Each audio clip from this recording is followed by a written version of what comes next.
Ladies and gentlemen, good evening and welcome to Hitachi Energy India Limited Q3 FY26 Analyst Conference Call. As a reminder, all participant lines will be in the listen-only mode and there will be an opportunity for you to ask questions after the presentation concludes. Should you need assistance during the conference call, please signal an operator by pressing star, then 0 on your touchtone phone. I now hand the conference over to Mr. N. Venu, MD and CEO, Hitachi Energy India Limited. Thank you and over to you, sir. Thank you very much. Good evening, everyone. I hope you're all doing very well, and thank you for joining us for this third quarter 25-26 analyst call. Appreciate very much. Over the next 15-20 minutes, I will take you through our performance from October 1st to December 31st quarter.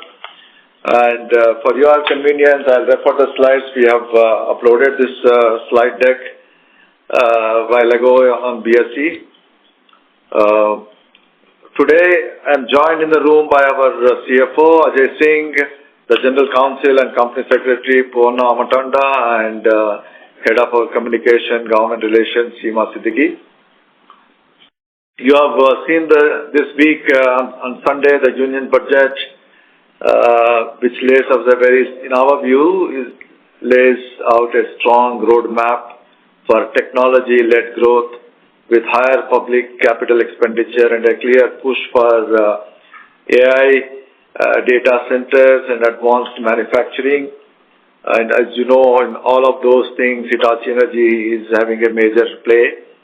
And Hitachi Energy, we understand the significance of these evolving dynamics, and we are equipped and well positioned to leverage this growth momentum. And in addition to that, recently concluded EU-India Free Trade Agreement. According to some analyst estimates, there is the elimination of tariffs on nearly 97% of EU exports to India and vice versa. So slashing up to 4 billion euro in annual duties and boosting supply chain integration in renewable like offshore wind. We see this as a key area of opportunity. Simultaneously, the additional thing which came out just 2 days back, US-India trade deal reduces US tariffs on Indian exports to 18%. This is also promising in enhancing our export opportunities. So, I move to the slide number 3. Starts from safety, which is our license to operate. And safety remains fundamental to our license to operate. And we have further strengthened interventions at our factories, our project sites, and our offices, etc. As a result, one of the metrics we measure is the total recordable injury frequency rate. Is improved to 0.09, surpassing our own target of 0.1 and down from the previous year. This demonstrates the positive impact of our proactive safety initiatives. We also reinforce our commitment to health and well-being, achieving 90% participation in our annual health check for our employees, conducting multiple awareness sessions, and also mental health apps. Our shop floor and site teams received several recognitions from the industry. Notably, one of our Business World Awards ranked us in the 3rd in electronics and hardware sector. If I move to the slide number 4, ESG target, which is very close to us. As you know that our technology, be it a product, system, services, software, decarbonize the customer industries and customer places. So that's the reason we have set ourselves the targets on ESG front. And sustainability remains central to our strategy, anchored in planet, people, and principle. For planet, we continue to operate on 100% renewable electricity and are on track to achieve 70% reduction in operational CO2 emissions compared to 2019 base level, significantly ahead of the 2025-26 targets. Water audits are scheduled in several locations, including some of our locations like Halol and Mysore, to help us reach our goal of reducing freshwater consumption. Regarding waste, we have reduced landfill disposal by approximately 30% compared to 24-25 and now recycle more than 95% of general waste. For people, we remain committed to zero harm. Safety is at the center of all we do here at Hitachi Energy. We are also steadily advancing gender diversity, reflecting progress across our talent pipelines, etc. On the principles, we uphold an uncompromising commitment to integrity with a zero incident as our standards and also uphold higher standards of governance in our company. And offshoot of various actions and activities at our company, I am pleased to report that our progress continues to be recognized externally. Our crisis sustainability ESG rating improved to 61 strong in 2025, while NSE ESG rating close to 62. If I move to the slide number 5, I think this particular thing I'm sure you all know more than me, but I still wanted to touch base a couple of things on that. The macroeconomic environment remains favorable. All, growth indicators are upward trenders. Overall growth is strong and inflation has been maintained steadily. But if you really look at on the right-hand side of the slide, which talks more about, areas, segments where it's important for Hitachi Energy, as you see that renewable, we continue to have a strong growth momentum in this, close to 50 gigawatt in 2025, but then it's quite a lot of things. Same is the case with the transmission. Same is the case with industry, and the data center is the one big area where we are really hoping this will really come out in a big way. As you may be knowing, 90% of AI-ready data centers today located in the two countries, and which is US and China, and India is definitely going to have a big growth in the data center, and the data center is a very, very, a growth segment for Hitachi Energy in that. And then if I move to slide number 6, as you can see, our performance, solid performance driving growth and building profit margins. Our operating momentum remains strong with a strong order inflows in this quarter, with most of them are base orders of 2,477.6 crores, which shows, if I remove the HVDC order in the previous quarter, so 73% growth, and if you take a quarter-on-quarter, 11% growth in that. Revenues are up by 29.6%, 2,168 crores, up by 29.6%, and then profit before exceptional item is also quite up almost 400 crores, 118.4%, and PBT after exclusive items, which we talk about more. Basically, it's a labor code related thing in that. 347.8 crores, and we have a consistent and strong OCF. And as you can see here, our order backlog is all-time high, 29,872 crores in that. And look at a 9 month comparison, April to December this year versus last year is also quite strong.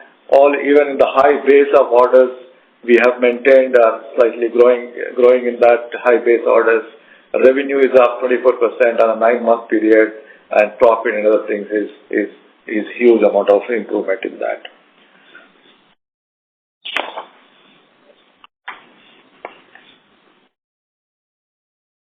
This quarter, our work spanned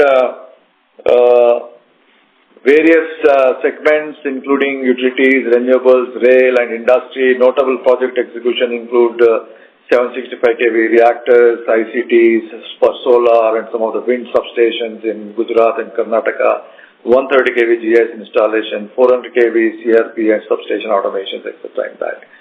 So orders came from multiple segments, multiple industries, And the notable worth of order to be mentioning is that, our modular concept is also gaining traction.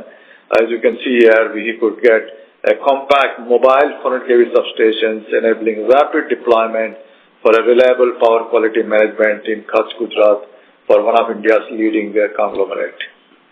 So, if I move to the next slide number 7, and we continue to commission the projects almost in line with our customers and wherever possible. And as a technology leader, we are committed to enhancing grid reliability through timely commissioning and high-quality execution. This quarter has featured some exciting projects, again, across the cross segments. I would like to, highlight some of them is that 130 kV, 33 kV substations in Bhutan for a leading oil and gas company, and then the commissioning of a 220 kV GIS substation for a data center in Pune in Maharashtra, and another 130 kV GIS bay extension for a major chemical company in Odisha, and then 220 kV, 33 kV substation for a 300 megawatt solar project in Koppal in Karnataka. In all these things, our scope including comprehensive scope included design, engineering, manufacturing, supply, erection, testing, and commissioning in that. Move to the slide 8. At Hitachi Energy, you have been seeing this. We are committed to leading with purpose and creating a positive impact on the industry, society, and the various stakeholders with whom we interact with them. On Energy and Digital World, which is our flagship customer engagement initiative, and which we have been doing in Tier 1 cities, now we have taken to the Tier 2 cities. So we organized in Guwahati, where we connected nearly 150 industry leaders to discuss power automation, digital service solutions, consulting, sustainable grid technologies, and transformer technology, etc. These discussions help us and our customers collaboratively address emerging system needs and accelerate the transition to a more digital and sustainable energy ecosystems in that. And we have completed 25 years in India of power innovation in the transformers, as a commemorating 25 years of power transformer in India in October this year. So we had this includes our celebrations of 25 years of power transformers. And if you go to the next one, is that we are very passionate about our engagement and collaboration with academia. We are accelerating this across overall on India basis, deepening academia industry collaboration through partnership with NIT Warangal, which we have extended for another 5 years. Through platforms such as the Transtech, Shell Changemaker, and CIE ESG Summit, we continue to shape conversations around infrastructure readiness, especially on energy security and sustainability and affordability, reinforcing our role as the role of Hitachi Energy as a trusted partner in powering India's energy transition system. If I move to the slide number 9, let me give you a little bit more color on the order intake from which segments came in this quarter. As you can see here, renewable, wind and solar, data center and industries have a strong growth Y-on-Y, and while transmission and rail and metro seen a bit of decline on this quarter, but it is important to recognize that this is influenced by a project timing and by strong prior performance driven by a large order during the same period of the last financial year. So additionally, there is a year-on decline in the rail and metro segment. However, we believe this is simply a part of the market cycle and timing, and we expect it to improve in the coming quarters in that. The order mix is also illustrated on the right-hand side. As you can see here, our products that's where we have been driving it for several years, and our contribution to the products is much higher compared to the projects. And utilities has been one of our major segments, but as you can see here, in this particular quarter, both utilities and industries came almost equal in that 47% in utilities, 43% in that. So the next two slides, I would like to hand over to my colleague Ajay Singh to take us through the performance on the financial front. Over to you, Ajay. Thank you, Ben. Good evening, everyone. I hope all of you are doing well at your end. So let me take you to the quarter 3 results for our company. So if you see, orders in quarter 3 was 2,477 crores, and if I compare Y on Y, it is negative 78%, but yeah, if I remove the HVDC order, then we are growing by 73%. And even if I compare with the last quarter, we see there is a growth of 11.7%. So overall, a very good development on the orders. Revenues, we clicked 2,168 crores, 29.6% growth Y on Y, and 13.2% growth quarter on quarter. If you talk about the PBT before exceptional items, 402 crores is what we achieved, and this is basically based on the higher revenues, focus on execution, product mix, operational efficiency, and export momentum has really contributed a good growth on the bottom line, and we are 118% more compared to the last Y on basis. And even if I compare with the last quarter, the growth is 13.9%. And when I talk about the percentage term, PBT percentage before exceptional item, 18.5% compared to Y on Y 11%, and then the last quarter it was 18.4%. PBT is 347 crores, and basically here if you see the delta of roughly 54 crores on account of the implementation of the new labor code that we have been, as per the guidelines, we have taken into this particular quarter, and that is why PBT is 16% for the quarter compared to the previous Y on Y 11% and last quarter 18.4%.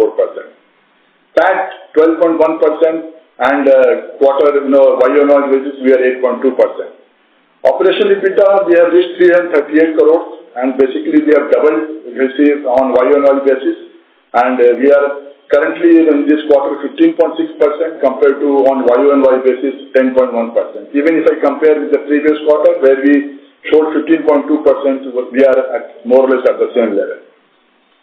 If I go to the next slide, little bit more details, if I give more reflection on the numbers, if you see the revenues, the other income is 61 crores, that is basically coming, from the QIP, that is deposits, the interest that we are getting, so that is what it has contributed. We have a commodity exchange gain of 24 crores, and personal expenses, material cost, if you see, is around 58% compared to the last quarter, 59%, and Y on Y, if I see, it is around 55%. And then if you see personal expenses in this quarter, 7.7%, other expenses 14%, depreciation and finance 1.2 and 0.1 respectively. And that is how we are able to close operational EBITDA before exceptional items 402 crores, 18.5%.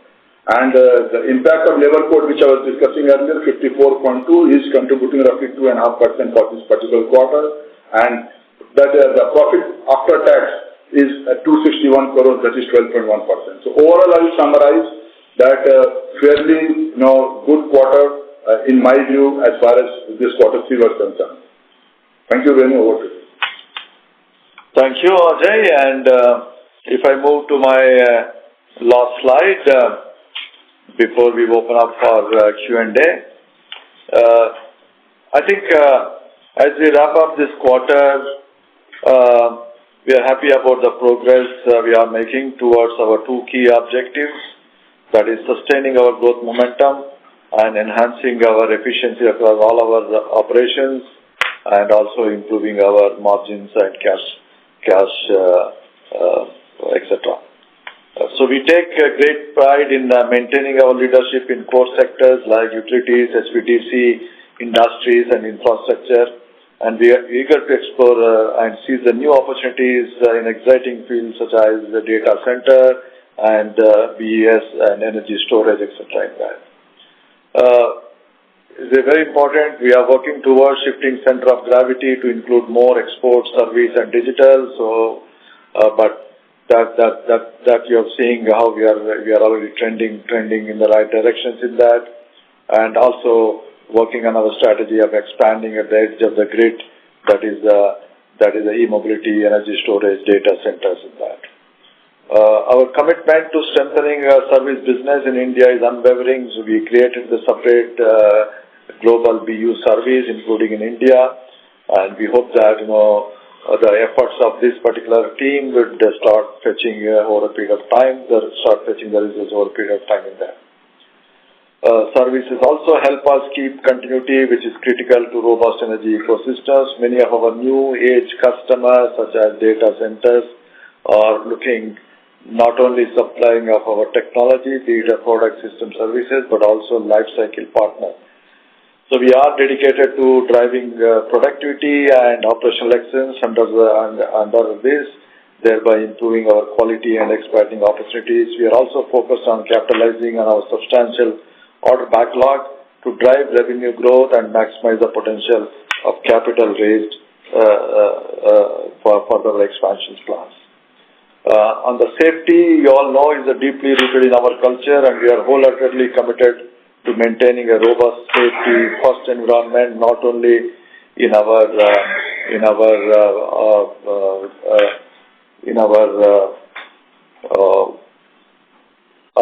factories, but also in our project sites. As we look ahead, we will continue investing in our capabilities for sustainable growth, whether through upskilling our talented workforce or expanding our operational footprint.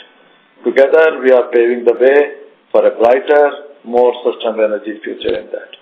So, all in all, we are super excited about this market growth, market environment, and we are super impressed with the way in which we are driving sustainable energy future. So, thank you, and over to you. Thank you very much. We will now begin the question and answer session. Anyone who wishes to ask a question may press star and 1 on their touchtone telephone. If you wish to remove yourself from the question queue, you may press star and 2. Participants are requested to use handsets while asking a question. Ladies and gentlemen, we will wait for a moment while the question queue assembles. We'll take a first question from the line of Umesh Raut from Nomura India. Please go ahead. Yeah, hi team, and congrats for a very good set of results. Thank you. My first question is pertaining to execution. So I just want to understand how much of execution pertaining to Mumbai HVDC project is remaining now, and roughly how much of total turnover was contributed by Mumbai HVDC project for third quarter? Yeah. So thank you, Umesh. As you know that we don't give revenue on a project specific revenues in the quarter, and when it comes to the Mumbai HVDC, so we have just completed our pre-commissioning test. We completed our work, and we just completed the pre-commissioning test. So in just another 2 to 3 weeks, we'll commission the project. Understood, sir. So my question was largely because of our gross margin performance, which was slightly lower on a quarter-on-quarter basis. From last quarter, it was down to now about closer to 39.5%. So apart from, say, probably increased contribution from Adani HVDC project, was there any particular other reason for this drop in gross margin on quarter-on-quarter basis? Okay. So actually this gross margin fluctuation is basically on the product mix that you are operating. So we have also earlier talked about that in some quarters, depending upon the execution of the products, there could be slight changes left and right. So that is only the outcome of the product mix that you are operating. Understood. And second question is pertaining to recent inflationary pressure from commodity prices. So how you are managing these pressures? What percentage of our current existing backlog is on the account of price pass on to the customer? We talked about also this, Sumesh, previously. Most of our backlog having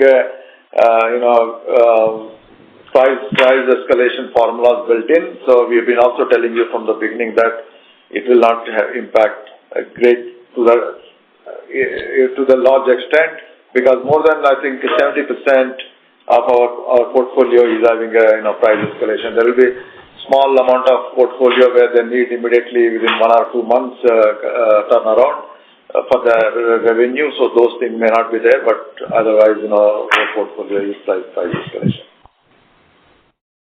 Understood, sir. My last question is on the outlook for domestic market. How do you see in terms of FY27 demand, especially coming in for transformers, especially in the domestic market, in terms of capacity which is kind of also coming into the market, whether we will have same kind of pricing power in upcoming tenders? So any insight about these things? Yeah, I think we can give a market trend. The market is, in my view, is very strong. It is still stronger, and both in terms of transmission and also in terms of electrification is going in a big way. Electrification data center will come in a huge amount of thing in that. So the need for more power equipment, whether it's a transformer, switchgear, etc., is definitely going to be there in that. So we have been looking at the capacities coming in. Various companies have announced their capacity expansion. Considering the existing capacities plus capacities to come, we believe that still there is a gap to close on that. So this is the way. The energy transition story, in our view, purely in my view, is a multi-year growth story. Thank you. Thank you. Thank you so much. All the very best. Thank you. Thank you. Ladies and gentlemen, in order to ensure that management is able to answer queries from all participants, kindly restrict your questions to 2 at a time. You may join back the queue for follow-up questions. We'll take our next question from the line of Harshit Patel from Equirus Securities. Please go ahead. Thank you very much for the opportunity, sir. My first question is on our HVDC localization. I know you have highlighted in the past about we are making HVDC transformers, converter valves, and doing the entire engineering of those projects in India. I want to understand whether we are increasing our HVDC localization further, or we have already reached a stage wherein further value addition is not possible at the moment in India. No, we won't say that further value addition is not come. We are continuously taking a lot of actions to further increase our value addition, right? So we have been doing that. We are also executing the HVDC project in a Marinus Link, for example, in Australia. So all these things will help us to further localize supply chains here. Understood. So, secondly, could you please provide an update on the budgeted capex for FY26? I'm sorry, Harshit, sorry to interrupt. Can you use your handset mode, please? Your audio is not very clear. Is it better? Yes, please go ahead. Thank you. Sir, could you please provide an update on the budgeted capex for FY26 and how much of that we have already incurred, as well as if you can highlight your capex plans for FY27 and FY28, that will be very helpful. No, we have very clearly given in our QIP document how we wanted to utilize that. In this year, first year we said we'll do 700 plus crores, and the next year will be an additional 700 plus crores. So that's what is the thing in that. So there could be a movement of few hundred crores this way, that way, but otherwise we are on track very much. Understood, sir. Thank you very much for answering my questions. I'll come back in this. Thank you. We'll take our next question from the line of Parikshit Kandpal from HDFC Securities. Please go ahead. Hi, Venu. Congratulations on a great quarter, sir. So my first question is on the capex. So if I see the utilization of the proceeds, we have only used 155 crores till now versus 700 crores which was envisaged for FY26. So why is there a big disconnect between what the capex incurred and what we have outlined in the document? Yeah. So just now I think we answered the same question. So we have a slow start for sure, but we have a pipeline in place where in the coming quarters it will pick up. So because the product cycle, our product demands, we cannot do a bulk capex at one go. So we have to go in a sequential approach. So we have a plan around that, and we are hopeful that we'll pick up So it might happen that right now your utilization is the lower side. Maybe the next quarter, in the coming quarter, there is a huge spike also. So that is how the cycle will operate. But we are very much onto that, and we are very closely monitoring the usage of that capex. Okay. So another question is on the order backlog. We have almost 30,000 crores of order backlog, and if I guesstimate or remove the HVDC parts, our base orders will be somewhere around 10 to 11,000 crores. And now the Adani HVDC order is over. So in the coming quarters, before the HVDC starts getting executed from FY27, so there could be slowdown in execution in the coming quarter, at least for 2-3 quarters now. No, I think we told also it is not that HVDC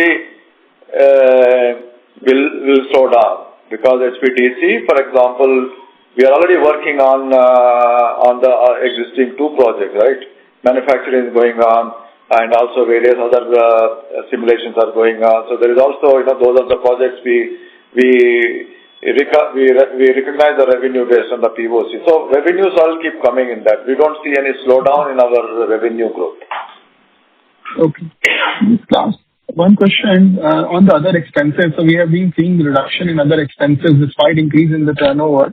So just wanted to understand, is there impact or any impact? Have we reduced any royalties? So how is this that the other expenses have been going down for the last 2-3 quarters? So we have been discussing earlier also that our other expenses normally hovers in the range of, let's say, 15 to 19%, right? So depending upon the revenue growth and also on the operational efficiency that we have been focusing. So there we are able to get the leverage out of that. And this operational efficiency, we are talking about some of the expenses, also on the group expenses, there we are working, and that is how the outcome is there. So it will be in that corridor. If you ask me, ballpark number, it will be in that corridor only. But has this ABB sharing of IT expenses is now totally, are we migrated to our own IT system? Because earlier we were paying them some royalty for that. So is it because of that we are seeing some reduction? That we have closed this chapter, a year before. So right now we are totally, operating on a standalone basis. We are not relying on the ABB basis. So very much it is our Hitachi Energy operating system, and we are working on SAP for HANA, the system is there. So we are on our own. Thank you. Okay. Thank you. Ladies and gentlemen, we request you to restrict to 2 questions at a time, please. The next question is from the line of Sumit Kishore from Axis Capital. Please go ahead. Good evening, and my compliments on a very strong set of numbers. My first question is, a couple of large HVDC LCC projects are there in the pipeline, which could mature over the next, 12 to 18 months. Could you speak about them and the capacity-wise, how are you geared to address the opportunity, and if you could spell out what opportunity these 2 projects present roughly in terms of size as well? That's my first question. Thank you, Sumit, for your question. I think, as you know, there are quite a lot of HVDC pipeline, but one of them has definitely come for bidding for our customers, that is the TBCB customers, is the Barmer project, which is a 6,000 megawatt LCC project. As you said, in fact, in the last Concall also, I've been saying consistently that we have been creating the capacities in anticipation of all that. So we do not have any limitation on taking any particular order, but every order we look into based on the risk-reward profile and also our exposure, etc. Any particular customer. So they're very other, like any other organization look into that. So we do those kind of things. But on the pure play capacity standpoint, we do have a capacity. We will be bidding these projects. And just to follow up on this, is it fair to say that the size of the HVDC opportunity addressable by you would be roughly 50% of the project cost? We don't know, Sumit, to tell you differently. Depending upon how the line size and other things, it will be different in that. Yeah, but it is definitely sizable. Sure. So if you could speak about the share of exports and services in your 9-month inflows and backlog, and the outlook for the next 1 to 2 years for exports and services. We said, exports will be in the range of around 25% is what we set ourselves target, but now we have reached almost close to, anywhere between the 29-30% range in that. So it is, and we also said our main thing would be to, to address the domestic market, and that's the reason we are expanding, we are creating the new facilities because we have a clear visibility of the domestic market where it is going to go. So we're going to work. At the same time, our exports also are growing, and but exports are not at the cost of the domestic market. And services? Thank you. Thank you. We'll take our next question from the line of Bhalchandra Vasant Shinde from Motilal Oswal. Please go ahead. Hi, sir. If you can provide some insights on recent budget also, there has been potentially given for 7 high-speed rail. And on the export opportunity also, again, one point to address is like currency has depreciated. So we will be more competitive advantage-wise also on the better manufacturing cost. So don't you think that relatively export opportunities should increase for us further? Yeah. No. Thank you, Bala, for these questions. I think on the budget, I think in addition to what you talked about, there are many other positive things out there. But if I only stick to the 7 corridors of high-speed rail, it's definitely a big opportunity for Hitachi Energy. And not sure what kind of fundings, etc. If it happens to be a Japanese funding, then we're going to be in a much more sweet spot on that. So, but leave alone the funding. I think this is an opportunity. In fact, again, considering these opportunities, we have already started expanding our traction transformer facility. So we are expanding our traction transformer, and a lot of other equipment which go into that are also being expanded. Yesterday, we did our groundbreaking ceremony for high voltage products facility in Savli in Gujarat. So this also, a lot of this equipment will go into not only into the transmission but also into this high speed rails, etc. in that. So you are absolutely right. Export right now because of the currency, we can definitely take advantage of it. But we are building a very solid and sustainable strategy. So we don't want to create a strategy around the temporary phenomena of this thing. If it's going to be remain like that, probably we'll definitely do that.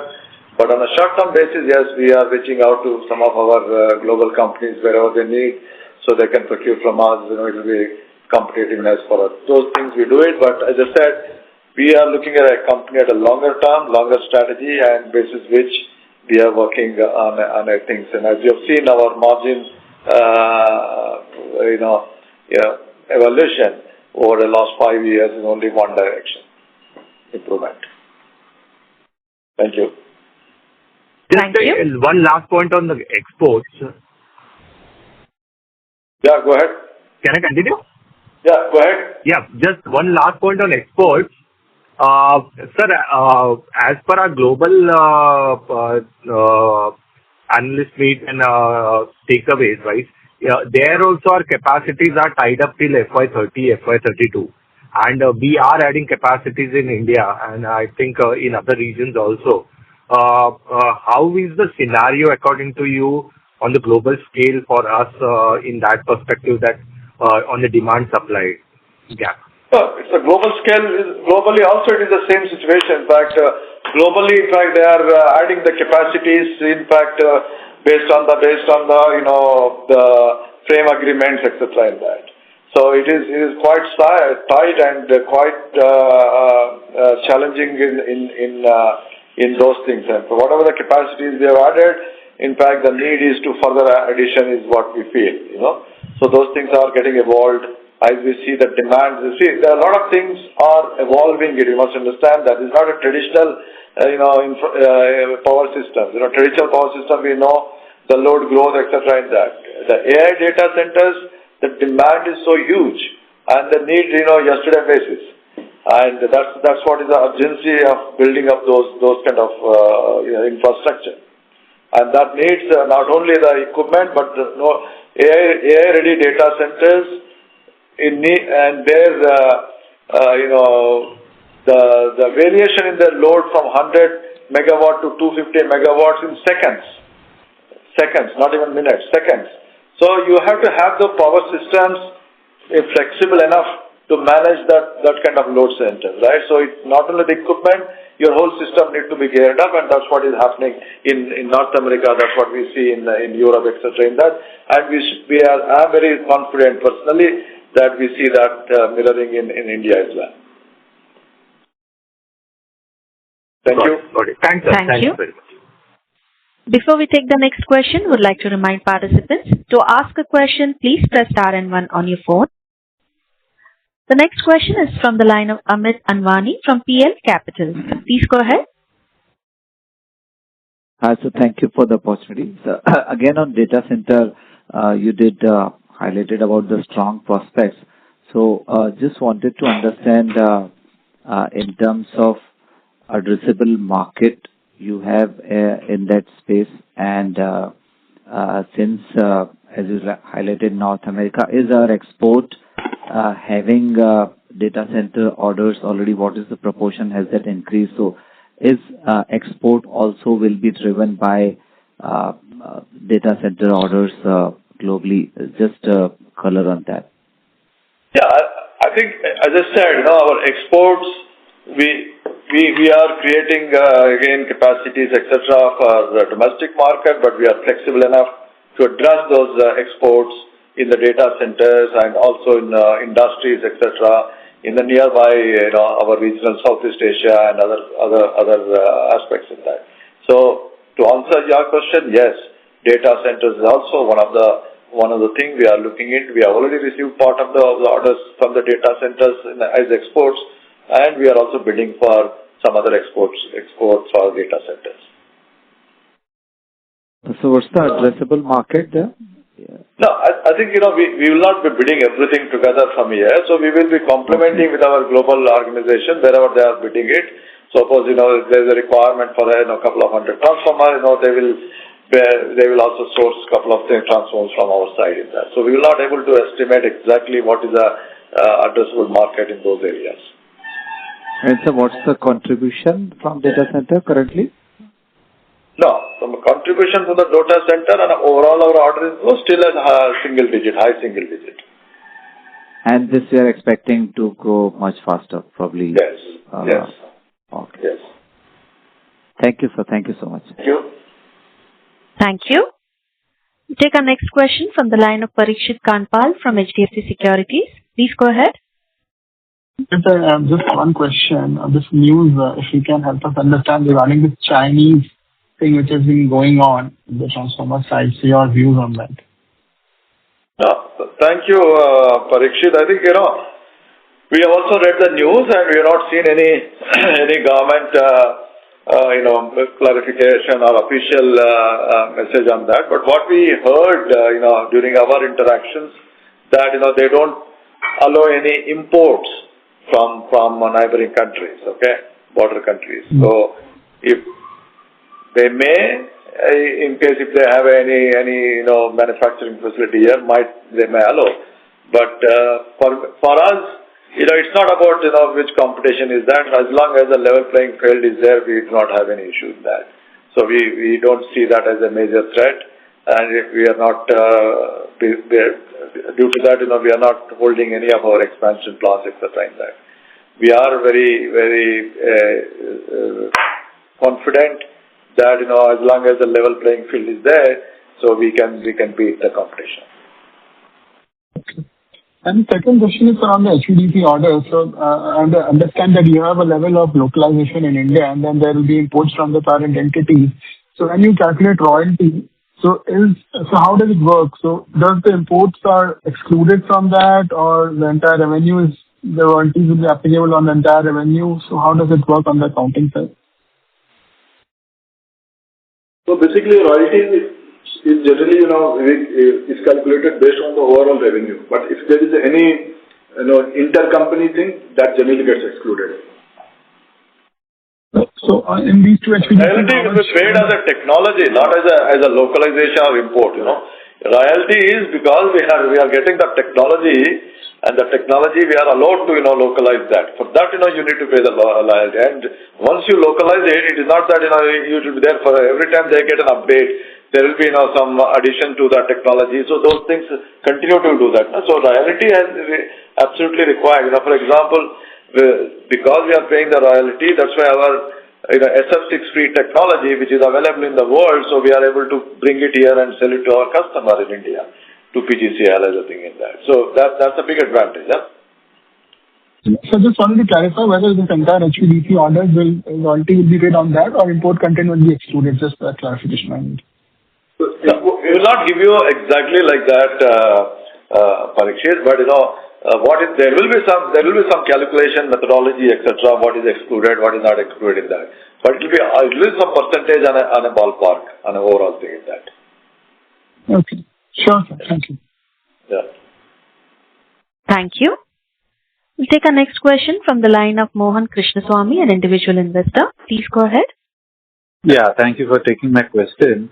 Sir, on the data center, we have been reading reports stating that there will be an element of HVDC content in those orders because the power requirement and the speed of transmission is very, very different and very high. So, do you think that is correct? And do we have the capability to do that in Hitachi Energy India? So I think, as I said, the data centers are evolving. What kind of data center being built in US is completely different from the data center being built here. So that's what I said. The 90% of the AI-ready data centers are located in those two countries, and I'm sure those data centers won't start coming up here. So we will also look at it. Yes, absolutely. Today the data centers are having a big challenge in managing, getting the not only the reliable and affordable and clean power, but also ensuring that managing the flexibility of that. So there are the data centers who are looking at, connecting directly to HVDC through any other, renewable source in that. So from a competency standpoint, we do have those things in Hitachi Energy in India to do those kind of things as and when it is required and wherever it is required. Sure, sure.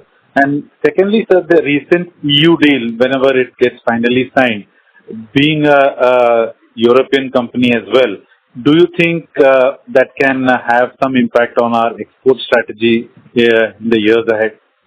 Yes. So that's what I said. Definitely we will have, we will look at using our factories in India to the benefit of our own companies in Europe because of this tariff difference in that. So that there will be some tweaking we'll do, or at least we really look into it, how this will pan out, and what are the products we supply from here to Europe. Those are the things. Thanks a lot, sir. Thanks a lot. Thank you. We'll take our next question from the line of Shirom Kapoor from Jefferies. Please go ahead.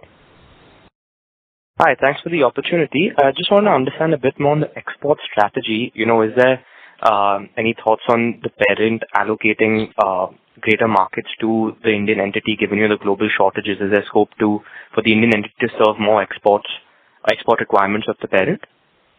No, thank you, Shirom. I think our export strategy is very robust, and we have been building over a period of time. And we have a three-pronged strategy. The first one is that we do have certain global feeder factories, and those products we only manufacture here and we sell all over the world. And then we have some allocated markets, and these allocated markets being reviewed to add a little bit more wherever it makes sense for us. And then we develop these allocated markets just like any other market together with the local sales organization of that particular country. And then we start, amalgamating our factories and start, selling those things in there. So this is accelerating as we speak, and we are getting more and more markets to do that. And the third one is we do have a feeder factories where we manufacture the components for the bigger product, and this component we sell it to our own factories around the world. And the combination of these three, what we are saying is it will be 25 to 30% of our orders going forward, excluding, of course, to take out the big HVDC project, then it will be 25 to 30%. Understood, sir. Thank you so much. All the best. Thank you. We'll take our next question from the line of Shubhadeep Mitra from Nuvama. Please go ahead. Good evening, and thank you for the opportunity. Just wanted to get a clarification on one point. I'm trying to connect two things. First, you have mentioned in the past that, starting 4Q of FY26, you're firmly going to be entering double-digit margins. I think we've already done that 2 quarters early. Margins are already quite strong. At the same time, we are seeing the Adani HVDC project, which has gotten delayed for some time, now entering into the commissioning stage. Is there a chance that we could see some delay-related penalty or LD-related hits that could come in 4Q? Or are you confident of maintaining these levels of margins and only improving from here on? We don't have any delay in HVDC on account of us on LD or anything in that. So that's very clear, and we don't see that as a thing in that. As I said, now we have been building on a long-term basis, and we have seen in the last, not 3 quarters, but several quarters, what we are saying and what we are doing it. And it's very consistently we are bringing the margins up. Perfect, sir. Thank you so much. That clarifies my question. Thank you. Okay, so operator, if don't have any questions, so that we almost came to the last minutes. Yes. Over to you, sir, for the closing comments. Yes. Right. So once again, thank you very much for your participation and your engagement. And if you need any further information, please do reach out to us. We are happy to, engage with you and provide any additional information, etc. in that. So we are in such a era of sustainable energy future. We are super excited about the opportunities arising not only out of our traditional segment, but also the new segments. And I'm sure, like us, we are also super excited about what we are doing it. And thank you for joining, and looking forward to seeing you or meeting you or talking to you also. Thank you very much. Have a great day. Thank you, sir. Thank you. On behalf of Hitachi Energy India Limited, I would like to conclude this conference. Thank you for joining us. You may now disconnect your lines.